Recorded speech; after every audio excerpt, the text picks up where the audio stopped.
Hello again, and welcome back to my cool series of videos about games.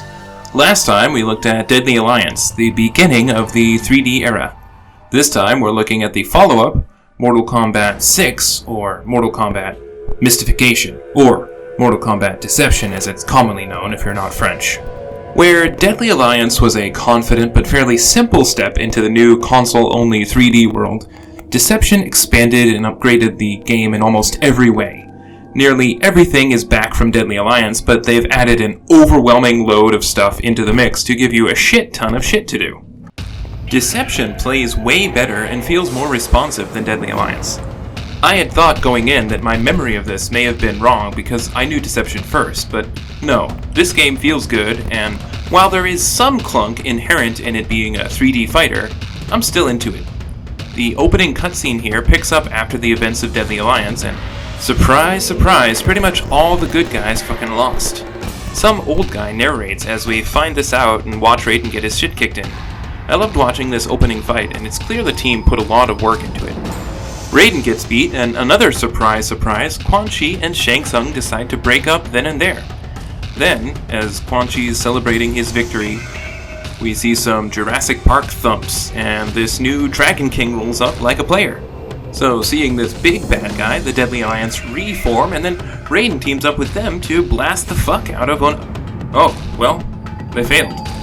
This old guy pops up to say it was all his fault and that he's a loser and stuff, and we're all like, ah shit, did everybody just die? So, the tone of Deception is darker and dingier than Deadly Alliance, and it has like this evil techno-metal in the background going on. It's really dark and foreboding.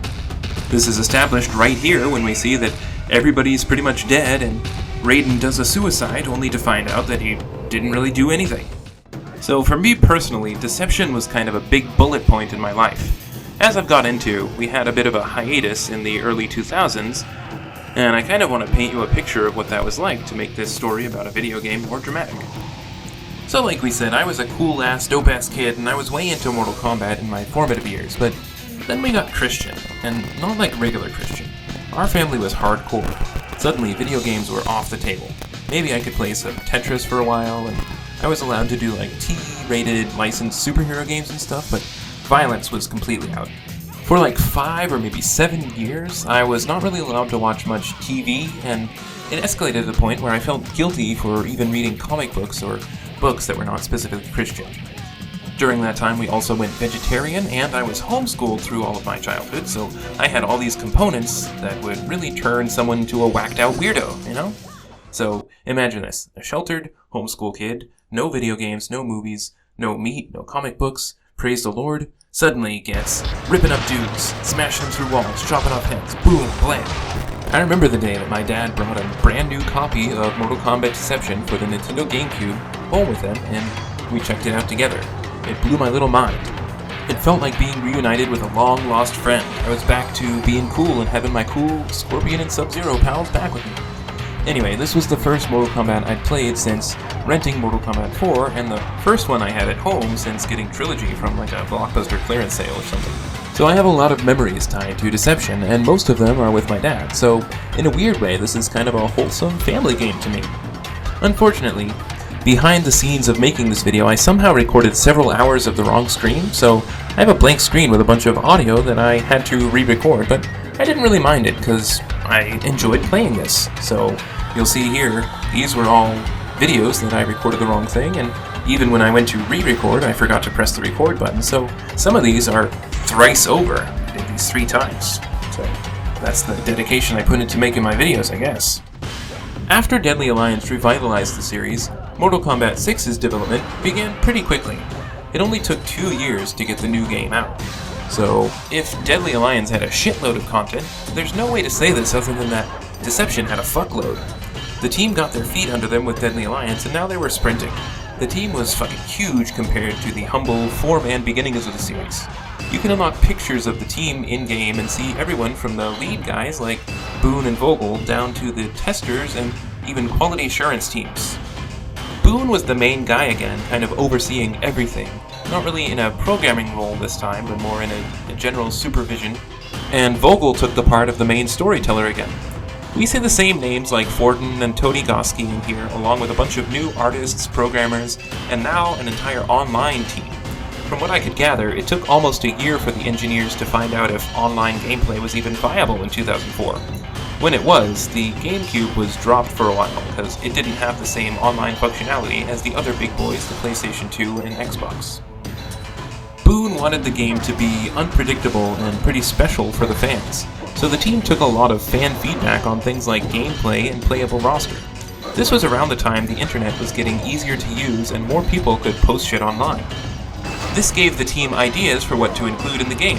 I think this is around the time when Boone started to get into trolling and trying to surprise people too.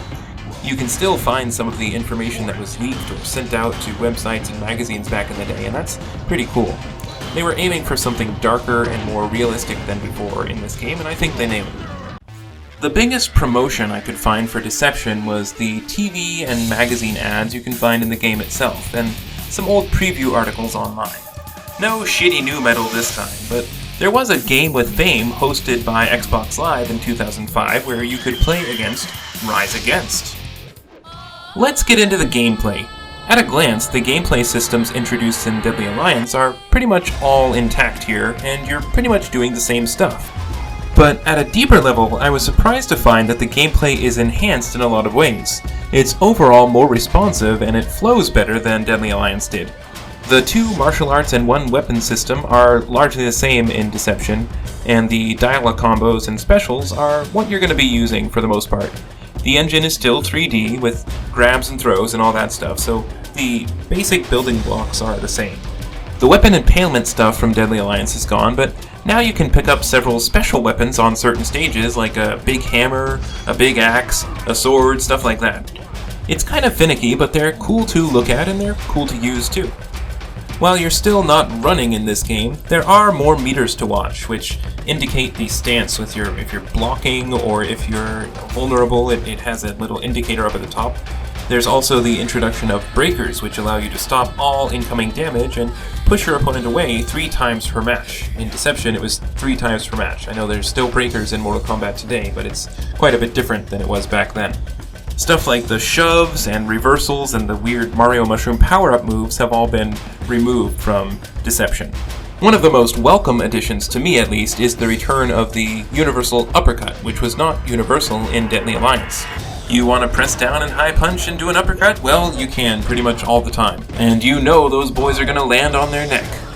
I also like a lot of the unique animations for dudes getting up between rounds too. They put a lot of thought and care into making each character kind of more unique. Stages are way more interactable now too, with cool transitions like Mortal Kombat 3 had. And now there are death traps. Remember those invisible walls in Deadly Alliance? Fuck them! They're gone now. In their place are a lot of these death traps that can instantly end a round if you get hit into them. These are like stage fatalities, but don't require any special input at the end of the round. I personally love these, even if they do fuck up the balance of the game. The arcade ladder is more like a ladder than Deadly Alliance, but it keeps the difficulty systems that you have to change in the options rather than at the ladder screen. Interestingly, the PSP version has an actual ladder that looks like the one from the next mainland game, Armageddon. The only change I'm a little bit bummed about is that there's no more test your sight or test your might. But characters overall have more special moves and their combos link up more smoothly than before. The crypt returns, and it's a little bit smaller than the previous games with only 400 coffins rather than 676. But there are less bullshit empty coffins or like hints to other coffins. Unfortunately, you can't go to FU this time, so what else would be funny? Fucking DP? How about that? But it has most of the other stuff that Deadly Alliance had, including these trading cards.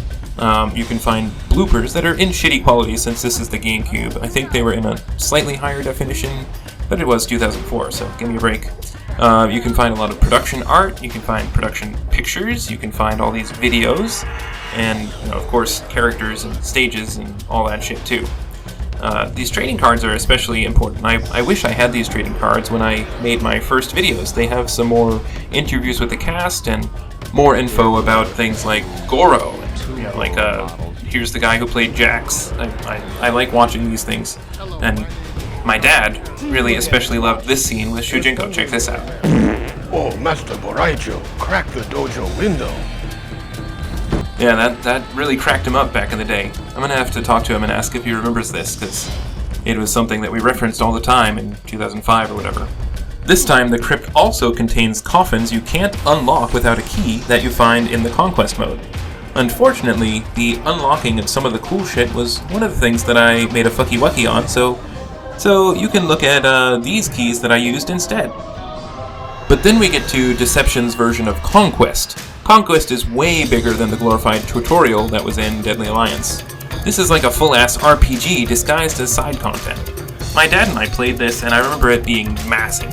It actually is, but you can mainline it and come back to unlock shit later. At the time, though, we were squeezing out every last drop of content that we could and then going through the mainline quest, so it took months, I think. This was my first time playing through it since 2005 or 6, whenever I first played it, so this playthrough was really nostalgic for me. It brought back memories of when I had played this back in the day with my dad. It has really bad voice acting. You are Shujinko, yes? I have heard my students speaking of you. It has whack quest design and lots of jank, but I really appreciate that it's here. I have no idea how this shit got made. The rest of the game is this dark, evil, metal, techno thing, like I said, but this Conquest mode is more slow, with like trippy visuals and a meditative, chill, lo-fi beats to study to soundtrack. I can't help but admire what they did here. This is totally weird, and if you just stand and listen to the music here, it's like psychedelic.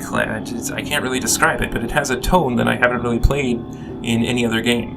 You can walk all around running into Mortal Kombat characters and fighting many of them. This Conquest is an original story with a new character, and it spans all these years that precede Deception's story.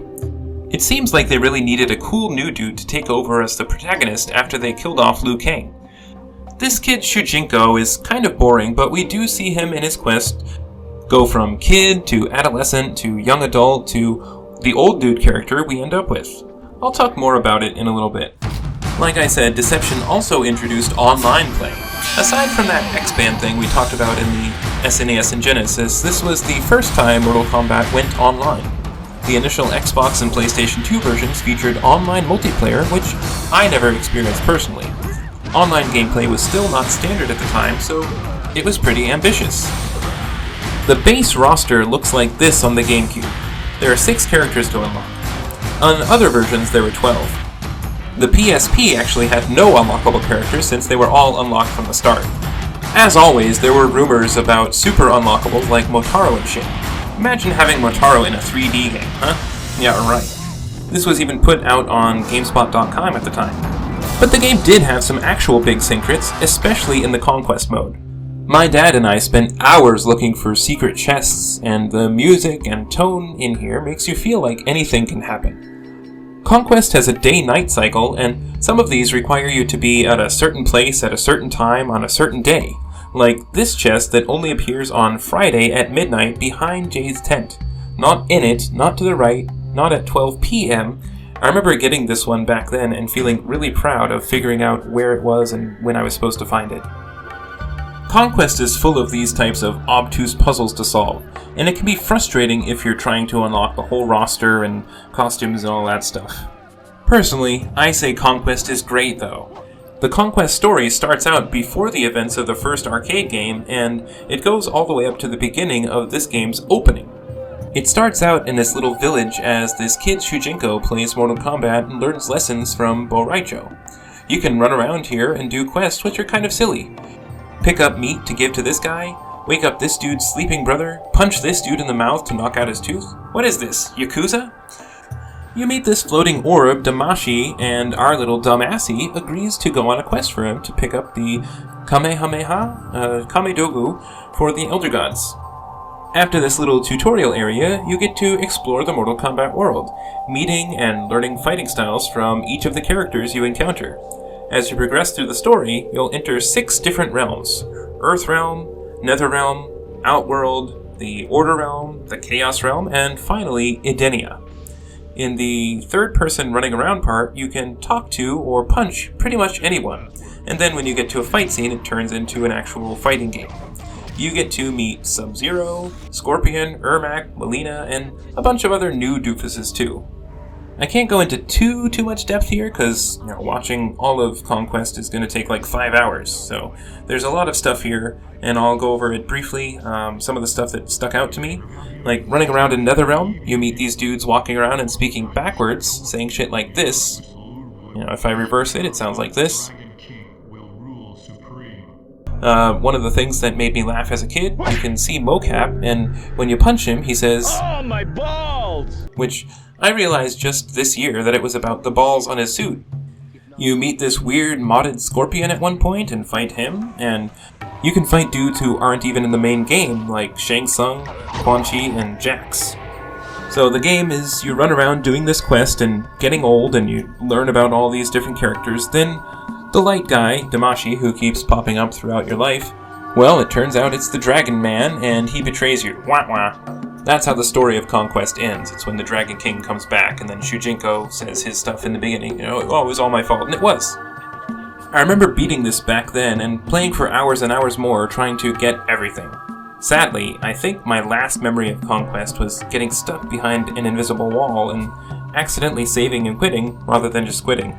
I probably have that old card somewhere, so maybe I can see if that's true. I think we got stuck and never actually got 100% of the stuff in Conquest. Before I get to the other stuff, I have to mention the mini-games in Deception. One of them is Puzzle Combat. I know I bring up some kind of Street Fighter in pretty much every one of these videos, but what the fuck, man? This is Puzzle Fighter. I like these chibi-proportioned Mortal Kombat characters and the big explosions they do. Each one has a special power once you fill up this bar. I love me some Puzzle Fighter, so this is pretty fun to play too. When you beat it, this is the reward for beating Puzzle Fighter, or Puzzle Combat rather. And then, originally considered for Deadly Alliance, the second is one of my personal favorite additions to Mortal Kombat ever, Chess Combat. This is not chess, but it is played a little bit like a board game. You build a team consisting of grunts who are plentiful but get low health. You get a shifter who always turn into the opponent's piece unless they fight another shifter. Then you have sorcerers who can cast spells, which include resurrecting a dead piece, killing one of your opponent's basic pieces, and exchanging one piece for another. You have a champion, it's your strong guy, and your leader, who you have to protect. You can take control of these 2 green squares to get a health boost, and you can set one hidden trap that does this to a bad guy who steps on it. Every time the pieces meet, you go into a fight and you can contest the square, just like Archon. You get a bonus for being the attacker, but technically you can win every single square even if you're playing passively and never attack. Also, when you kill the opponent's leader, you get your character's first fatality. This was good for me since I didn't know how to do most fatalities back in the day.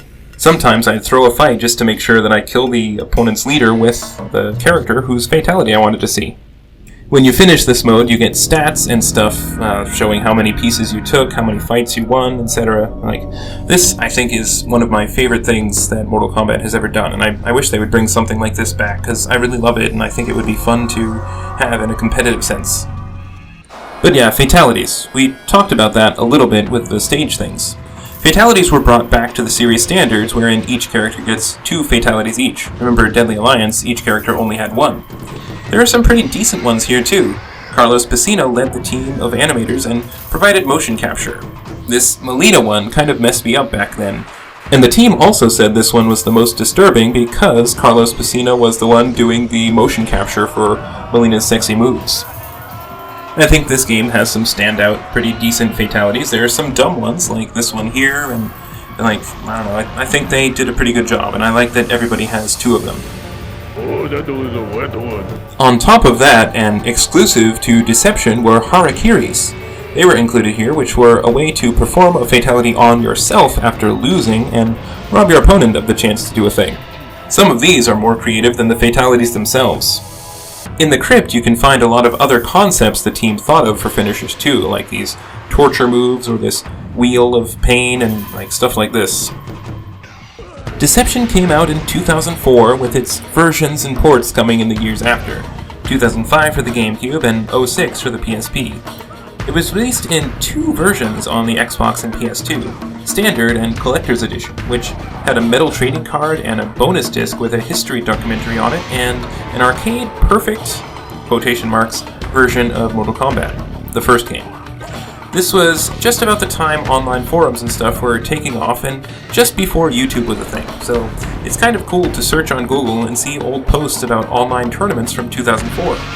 The GameCube version I played got lower scores for no online play and worse video quality, but this was the only version with Shao Kahn and Goro.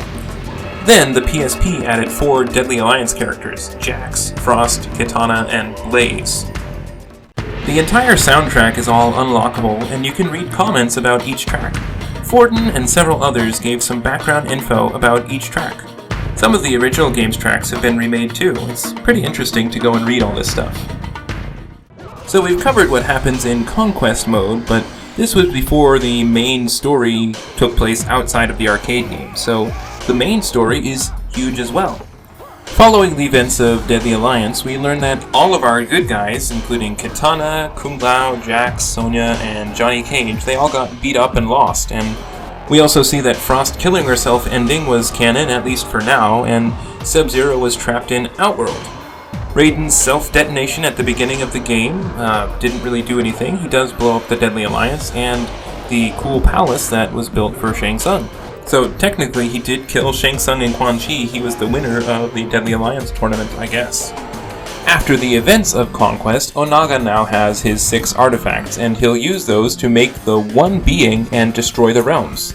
Shujinko is obviously the old dude who's narrating the opening and saying it was his fault, giving us the title card. Mystification, or rather deception. It was mystification in France.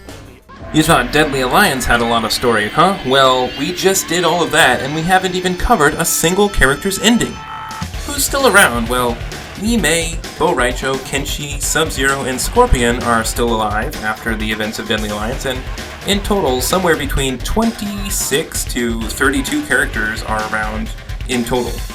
Bios are in first person this time, and the endings are narrated by Shujinko.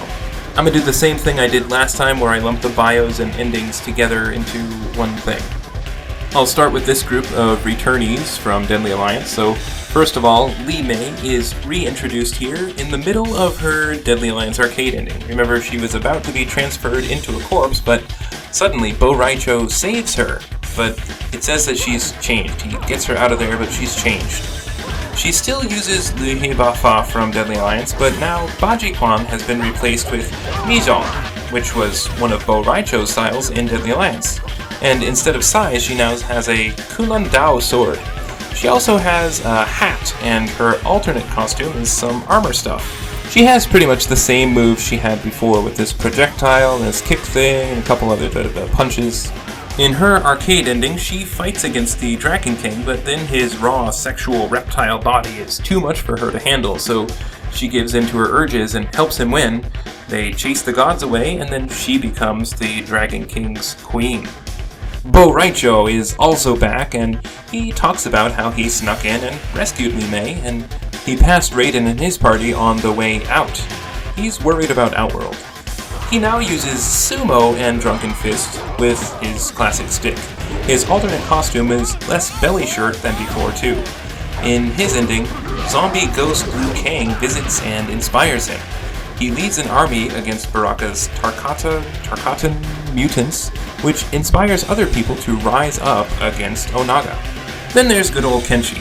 I guess this kind of picks up after Sonya's Deadly Alliance ending, but it's not Sonya who's helping him up after his fight with Mavado, but Sub-Zero. The souls of his ancestors again possess his sword after Shang Tsung fights the Death Spell. He and Sub-Zero team up to escape Outworld, and he senses someone is following them. He's using Tai Chi and Judo, which Jax had before, and obviously his very important katana. He has a couple new moves like this Telefury, where he can punch people from afar, and he has this Mind Warp move, in addition to his telekinetic slam and push and all that shit. His default costume is this weird kind of armor thing, and his alternate costume is a little bit more like his original costume. Well, he said someone was following them, and sure enough, his ending shows that this dinkus here, Hotaro, is trying to blast them with his glowy light power. Sub-Zero is blinded, but Kenshi is already blind, so he can sneak up and give Hotaro the old Kung Lao treatment, splitting him in half. Sub-Zero comes in at the kind of end of Frost's ending. after she stole the medallion and stuff, she's dead and he's looking for a nice place to put her. He finds some cool lost ruins and decides that he's a descendant of this new race that he just discovered. He grave robs his shredder armor that he uses here. Fighting style-wise, he's pretty much unchanged from his Deadly Alliance appearance. He uses Shotokan and Dragon and his Kori Blade still. The only difference with his moveset is that he doesn't have the weird Ice Shaker move. Now, I love a classic Mortal Kombat ninja suit, but this kind of shredder armor on Sub-Zero looks really badass and awesome. They've brought it back recently in Mortal Kombat 11, so I think a lot of people really like this default costume, but his alternate is super shitty. Like, look at this bald, he has this ponytail. He's not as old as he was in Deadly Alliance, but I don't like this alternate costume one bit. In Sub-Zero's ending, he gets ambushed by Tarkatans and figures he's gonna die, but his armor is magic, I guess, so he fucks them all up. Even though from an arcade playthrough perspective you've just fought and killed the Dragon King, in this story ending he only finds out about the existence of Onaga here. Apparently Scorpion's ending in Deadly Alliance, where he got beat up and thrown into a tornado, was canon, as he picks up right after this and he escapes and ends up meeting the Elder Gods. After seeing Raiden and Onaga and stuff, they make Scorpion into their weapon with the goal of beating Onaga. He still uses Hapkido, but now he has Moefa, and instead of a generic ninja sword, his weapon is called a Magai Ryu this time. He of course still has his iconic spear, he has the backflip move and the fire that were introduced in Deadly Alliance, and he gets his teleport move back, so he's pretty cool. His alternate costume is kind of Mortal Kombat 4-ish. In his ending, he uses his Elder God superpowers to dive right through Onaga and bust him open. Raiden's self-detonation was apparently not as powerful as Smoke or Cyrax, who can blow up the world, you know, but his energy reforms on Earthrealm. He gets all pissy at human dudes and decides to be the first Goth Raiden, scary Thunder God guy. He's also pretty much unchanged from Deadly Alliance. He has Nanchuan and Jujutsu and his staff. He doesn't have his dash, but he does have his fly ability back, and he can teleport this time. There's no good Raiden in this game except for in the opening cutscene. You get either Dark Raiden or Dark Raiden with no hat and no shirt. In his ending, he kills the new story guy, Shujinko, for being deceived and almost fucking up Earth. Shujinko in this storyline has rectified his mistake, but Raiden doesn't care. He's like, nah, fuck you, zap! So that's who made it in from the previous game, and then we have a lot of returning characters from the series past. We'll start with Tanya, I guess. Remember her? She was that lady who replaced Kitana in Mortal Kombat 4. Well, she was apparently working for the Deadly Alliance all this time, but then she switches to the Dragon King's side. She then leads him to her hometown, Edenia, to help him fuse the Kamidogu together. She gets new styles in Ziranmen and Yuechan, and she has this Kobujutsu weapon. Her moves are a cannon drill, a fire blast, a split kick, and she also has invisibility. Her alternate costume has short hair and stuff like that. In her ending, she helps Onaga get his ultimate power tool, but then she rips it out of his hands when he's distracted, she murders him, and she becomes the new ultimate overlord of all the realms and stuff. We've got Jade. Long time no see, she's returning from Mortal Kombat 3. Originally, Kitana was going to be here, but Jade replaced her just like Tanya did in 4. Story-wise, she finds Kitana, her best friend forever, dead, and she sneakily follows the Dragon King into Edenia and sees him using the resurrected Kitana to keep Sindel in prison. Jade fights and locks up Kitana and escapes to the Outworld as she sees Tanya with Dragon King. Sorry in advance about my pronunciation. She gets Fanzi, Kyoshu, and a Bojutsu weapon. She can go invisible, she has a super kick, she has a boomerang, and she has a dodge move. Her alternate costume kind of gives her Leia hair, and in her ending, she swears to kill Tanya. She does the Leia pose and gets captured on purpose. Then she has this vial of Left 4 Dead bile or something, and she tosses it at Tanya, and it attracts a lot of Tarkatans. Shujinko seems not to be sure if Tanya is dead though. Sindel also returns to playable status. When Jade helps her escape, they find out Onaga's plan and try to learn more about him. Her styles are Jiachuan and Fujiao Pai, and she has this Kwando weapon. She has this scream, she has a projectile, and she has this weird sliding foot grab where you like kick a dude in the face. Her alternate costume is this kind of armory-looking thing, and in her ending, through some magical bullshit, she finds out that Onaga didn't have his original body. They do some mummy shit and recite some magic words, and Sindel stabs a corpse, which kills Onaga. Then they live happily ever after, I guess. Mileena returns, and she's trying to take over the princess role from her clone sister. She didn't die in Mortal Kombat 4, but instead was thrown in prison. Baraka rolls up to free her though, and now that Kitana is under his spell or whatever, Mileena can be the new princess. She's got Ying Yang, Mianchan, and she has her size back, which Li Mei had before.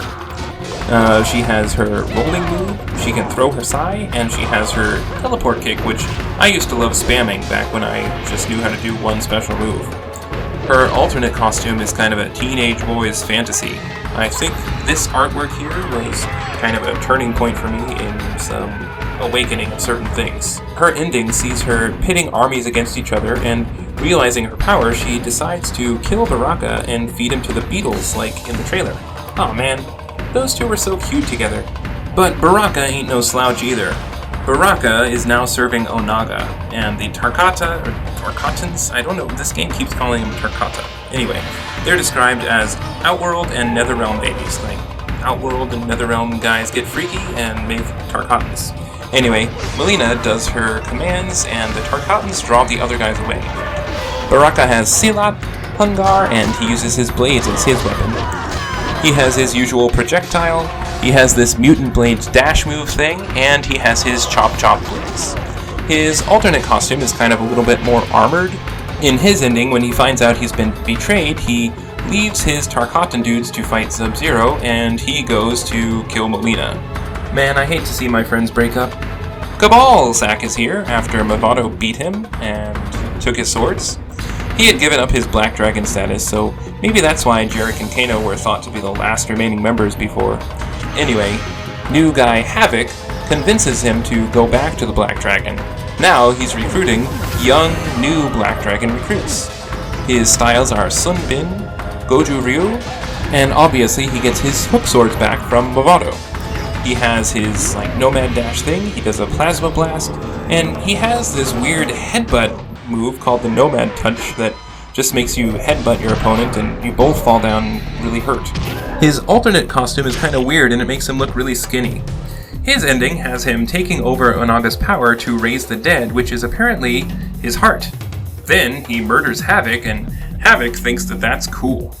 Ermac is back, and contrary to popular opinion, this is my favorite Ermac design. Maybe I'm biased because Ermac was my boy back in the day, but I really like his special moves and his combos are easy to pull off. I like this Ermac a lot. Ever Macro is a bunch of souls stitched together serving Shao Kahn, but then Kenshi sets Ermac free. Then he also meets zombie ghost Liu Kang, and they agree to free the guys that Onaga is controlling. He uses Hua Chuan, Choi Lei Foot, and he has this big-ass World of Warcraft axe. He has this float move that links into either a bomb or a kick. He has Kenshi's telekinetic throw and slam, and he also has a projectile.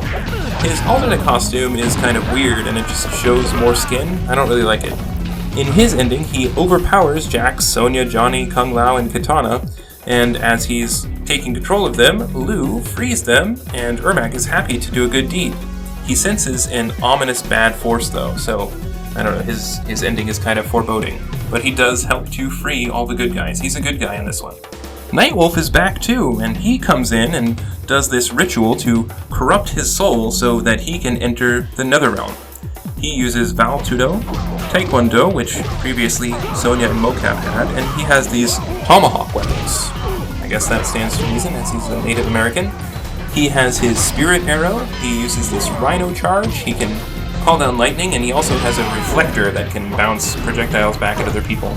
He gets a mohawk and tattoos in his alternate costume because he's a bad boy now. In his ending, he uses the corruption that he absorbed to bind Onaga to the Netherrealm, and when he purges his soul, he can escape into some unknown place. He just whooshes out of the Netherrealm after he cleanses his soul, I guess. And then Liu Kang is unlockable and playable again after he was absent from Deadly Alliance. His soul could peek out from Shang Tsung's eyes when he was absorbed, and he saw the opening cutscene. When Shang Tsung died, Liu Kang's spirit was free, but he stuck around to help the guys. But someone has been playing around with graves, and they dug up Liu's corpse, and it makes him into a zombie in this one. His body is doing lots of bad stuff while his mind feels responsible. He has Junfan, Hao Choi, and he uses nunchucks like Johnny did previously. He doesn't use his meat hooks, which is unfortunate. I always wished that you could use his meat hooks as weapons. He has his classic moves like fireballs, he has a flying kick, and he does his bicycle kick, but it's not a charge move anymore, it's just a simple down-forward motion. His alternate costume is just his pretty much basic costume, but not in zombie form. His ending sees Onaga defeated, and then his soul and body merge into one, making him the protector and champion of Earthrealm again? How does that work? He, got murdered. Can anybody come back and just fight, and if they win, they're the champion? I don't know how that works. That's weird. The game doesn't have a big sub-boss like Goro, Mataro, Moloch, any of those non-human characters. It does have a penultimate match, though, and it's against our new tag team character, who is also two returning guys. Smoke, Sub-Zero's old pal, was laying around in Shao Kahn's fortress as a trophy. Noob Saibot, who is now just called Noob, finds him, and the two become inseparable. With his former masters Shao Kahn and Shinnok dead, Noob Saibot and Smoke are now trying to take power. Noob Saibot uses Monkey, and Smoke uses Mitsu, and they do not have a weapon. When you press the weapon stance change, they change characters. If you press it, you get Noob, and then if you press it again, you get Smoke. Being two characters, they have hella special moves, like this monkey flip, this double punch, they have two different types of teleports, they have invisibility, they have this smoke cloud, they can do the robot uppercut, so they have a lot of different moves at their disposal. Of course, they have an alternate costume where Noob is his very, very shadowy form, and Smoke is like this weird glass container that has smoke inside it. That's kind of a weird costume.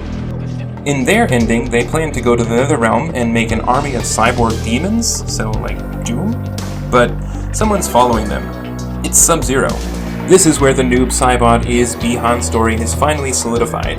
He sees his brother, but instead of greeting him, they yank him apart. Damn, done in by your brother and your best friend. That sucks for Sub-Zero.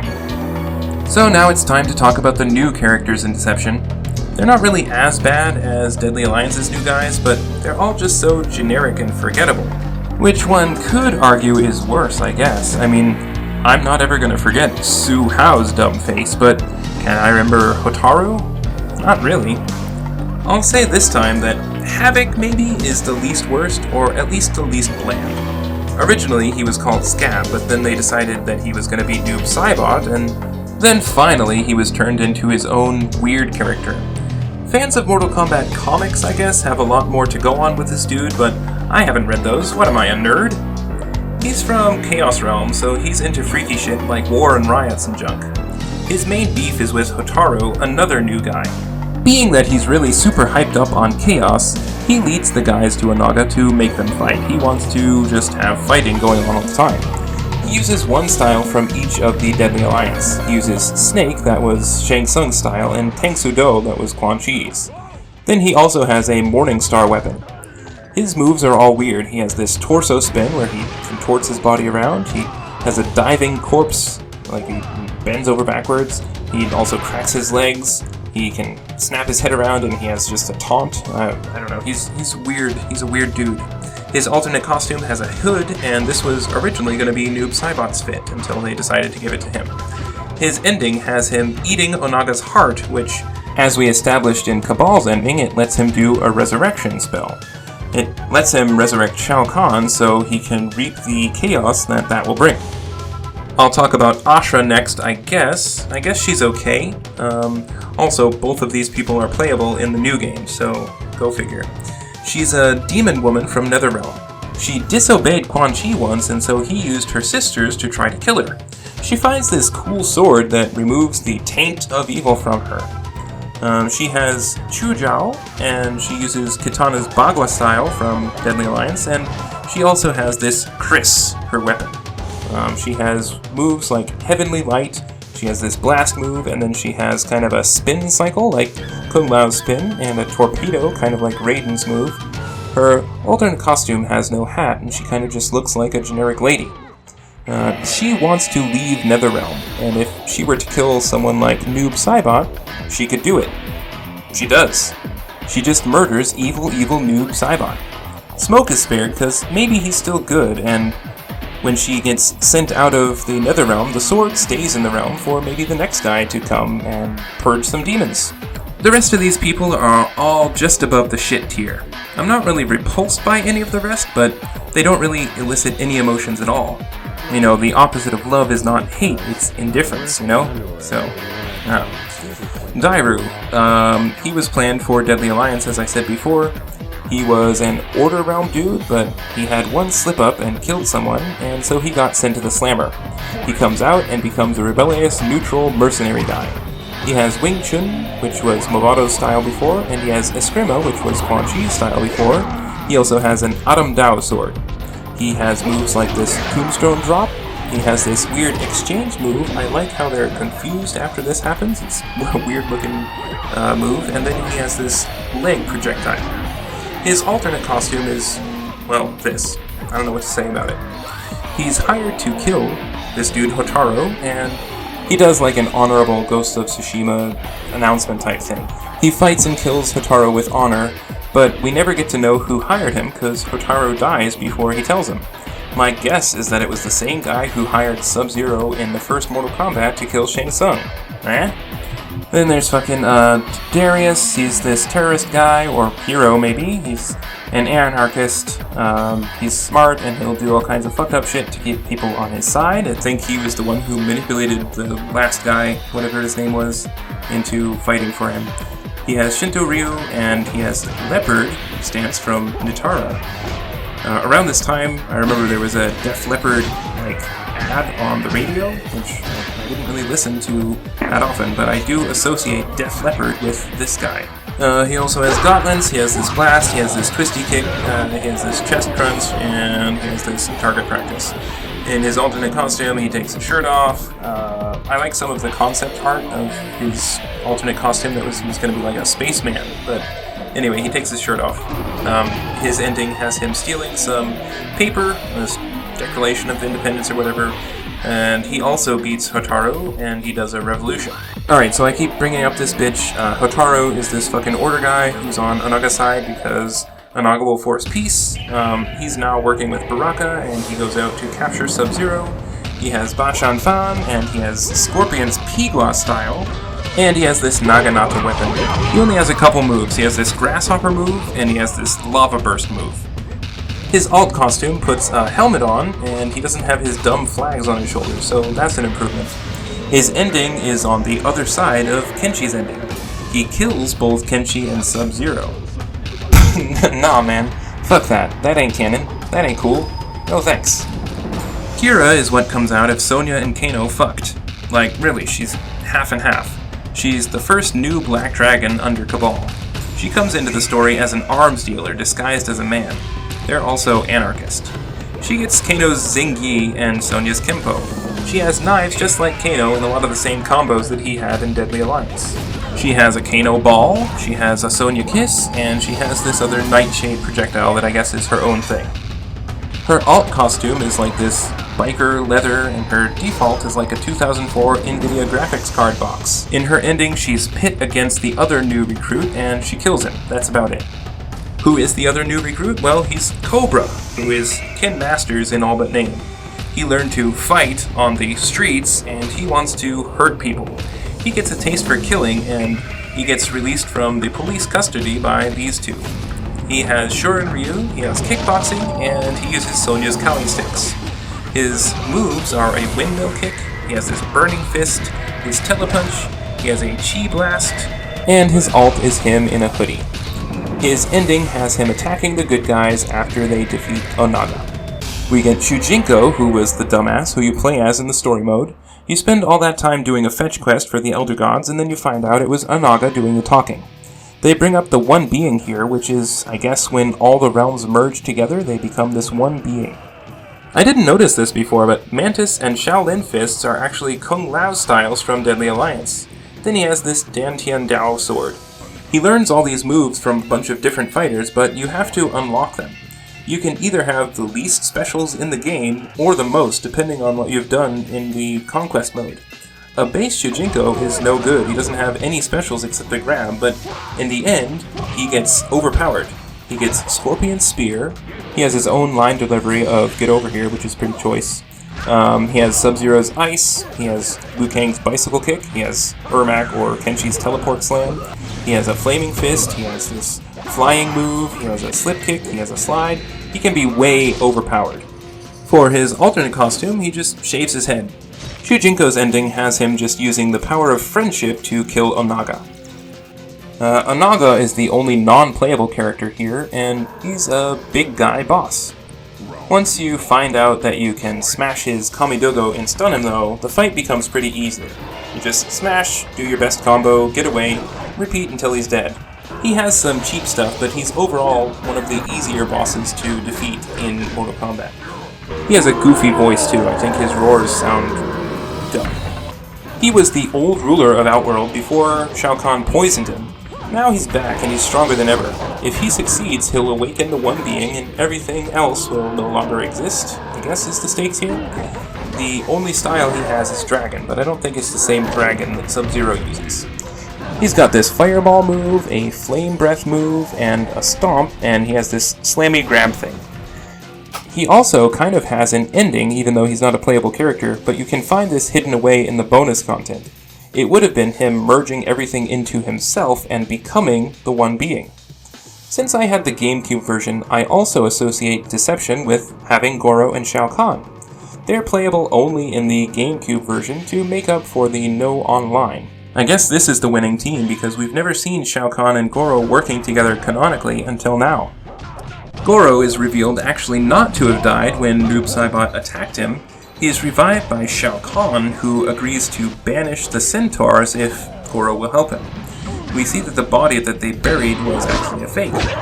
Goro's ending has him offing a bunch of Tarkatans, and then he rips up Kitana in front of Shao Kahn to show loyalty? Fuck, man, she came to your funeral. She cried at your funeral. Jesus Christ, dude. Shao Kahn also comes back, and he's weak, but he's not dead like we thought after seeing that cutscene. It was a clone that he created, and the boys murdered in that beginning, so it let him escape. Whatever, man, just go with it. He's pissed at all the betrayal going on. He storms up on Onaga and bashes him into Goro's blades, and then he and Goro rule Outworld again together. The PSP version of Mortal Kombat Deception, called Mortal Kombat Unchained, because it's not tethered to the TV, I guess, portable. Anyway, it adds 4 more Deadly Alliance returnees. They're literally the same as in Deadly Alliance, though, so I'm not going to go into too much detail. I actually did have this game sometime around 2010, but I didn't know of it before then. But look at how far portable Mortal Kombat had come by 2006. By this time, though, they knew about the next game, so a lot of the endings here have very strong references to Mortal Kombat Armageddon that came after. Kitana is here. She reminisces about the time she was under Onaga's control. Her ending, which shows her in Melina's clothes but blue, is kind of weird, but it shows that Onaga is dead and she meets Blaze on her way back home to Edenia. He says more shit is coming and that her enemies will be destroyed. Frost is back too. I guess she wasn't dead, and she wakes up in the frozen tomb where Sub-Zero left her. She comes back to kill him. In her ending, she kills a bunch of Lin Kuei, and Sub-Zero comes back and freezes her and locks her up until she's cured of her dementia?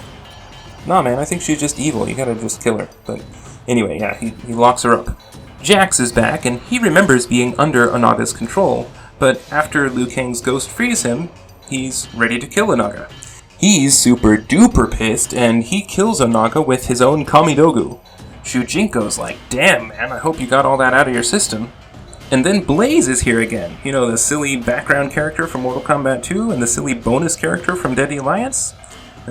His bio says that he monitored combatants for millennia and that he was supposed to wake up some sleepy boys when someone got too strong, and that one of the boys woke up. Spoilers for Armageddon. And now Blaze has to wake up the other one? Where did all this come from? He was fighting Hornbuckle last I checked. After beating Onaga, now he's staring at his new duty, which is to be the boss of the next game. Spoilers. Damn, remember when I said I was going to kind of pick and choose which endings to cover, the ones that were important? Well, I've covered them all again. I don't know if this gets really boring, so I guess it's too late now, but comment on what I did, I guess. Is it cool to cover all the endings? Should I have done that? Should I not have? I did. Alright, so the stages, or arenas, excuse me, in Deception are kind of similar feeling, but they removed the invisible walls in favor of death traps and transitions. Only a few return, but several other older stages are reimagined here. I like how the game credits each concept and artist too if you go into the special features. Maybe the most iconic Deception stage is the Beetle Lair, because it was in that trailer. It features bugs to be squished, it has glass to break, and it has this wall to bust through, and this gnarly Thor axe weapon downstairs like in the trailer. Then there's Yin Yang Island, maybe one of the most creative Mortal Kombat stages ever. It's this tropical paradise-looking place 1 minute, and then it turns into a scary seafaring island the next. In the one side, palm trees drop coconuts on you, or in the bad version, snakes drop skulls on you. In the bad times mode, you can get knocked off and be eaten by piranha in the water, too. Then there's the Sky Temple, which is Raiden's meditation zone, I guess. This is his Warhammer up here at the top. You can knock a dude down one level, and obviously lay land on their neck, just like always. Then if you knock them down a second time, it will knock them to the floor, and they splatter on the ground, and their head hits the camera and stuff. Havoc, if you knew him here, has some extra lines. Then there's the Slaughterhouse. It has a river of blood around it. You can blast through the floor and onto a lower level. It has a grinder death trap down here. We have Shang Tsung's nether ship. It's back, but now you're on the inside, like I said. You can break this glass up here, and you can bust people down below into these hanging bodies, and you can play with those a little bit. They can interrupt your combos, and you can bash them into dudes. It's fun to play with the hanging bodies, you know, just bash them around a little bit. Then there's Hell's Foundry, where Onaga's army makes weapons. You can blast a dude into a furnace and see him get crushed here. Falling Cliff, I really love this stage too. This is the original Battle Royale. They should really up the stakes in Fortnite and add this into the mix. It's a big cliff that gets smaller and smaller as the match goes on. If you fall off, you land on a spike down below through the spine. You have these lower mines. This is a zone for mining ore.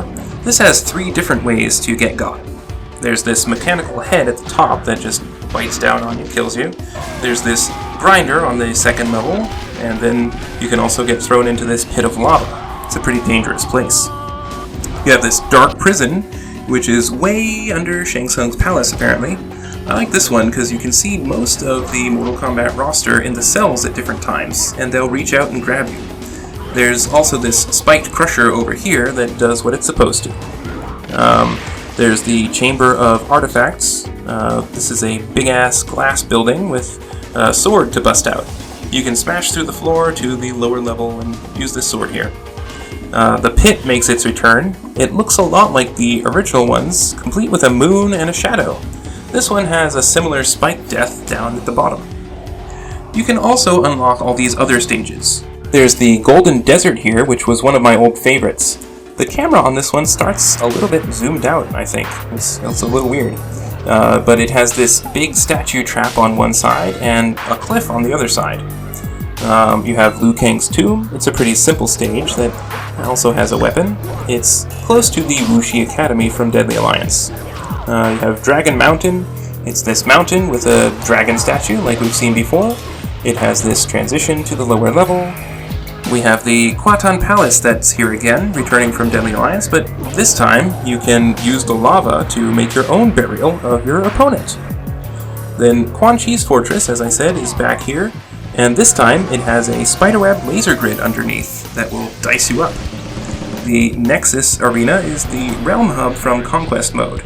You can knock people off here too, and into an infinite void outside of space, I guess? Then you have the Dragon King's Temple. This is where you fight Onaga in arcade, and in the arcade mode, when you smash the Kamidogu, it stuns Onaga. You can also launch people into the spikes all around the sides. Making their return from older games is the Living Forest. I gotta say, this is the worst version yet, in my opinion. The atmosphere is not really dark and foreboding, and the faces are less intense. Portal is remade, and I do think this version looks badass. You can also see in the background some old Mortal Kombat 3 arcade ladders. Deadpool is here. I've seen this one a lot in the chess mode. It looks great remade here. It has a little Shang Tsung back here, and you can do the fatality into the acid. And then it has the courtyard, which was the first stage from the first game.